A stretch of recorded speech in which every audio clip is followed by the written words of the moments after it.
ومن هنا ان احنا لقينا ان الباحثون كانوا بيدوروا عن شفرة الحب، وان احنا ليه لما بنحب حد ما بنوقفش عن حبه، بنكون في وجع وألم. وقالوا ان هما ممكن يخترعوا عقارات لمرض الحب عشان خاطر يتحكم في الدوائر الهرمونية بتاعتنا، لان في هرمون اسمه الاكسيتوسين ده هو اللي بيكون متحكم في اكتر حاجة الحب. طيب يا رب احنا هنعرف نتحكم فيه من خلال العقار ده ولا لا؟ لغاية دلوقتي هم ما توصلوش لأي حاجة.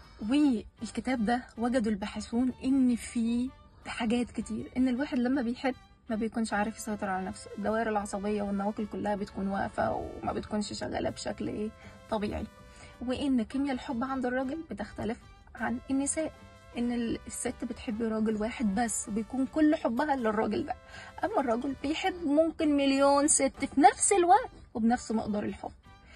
فهم بقى ايه بيدوروا حوالين البوينت دي. وفي مملكة الحيوان قال حتى الذكر يشارك أكثر من أنثى، أما الأنثى بتشارك ذكر واحد بس. بالشكل ده نقدر نقول إن الرجل إنسان متعدد بيحب كتير قوي حتى في الحيوانات. ده الشابتر بتاع الحب اللي احنا اتكلمنا عن كتاب 7 وجوه للحب.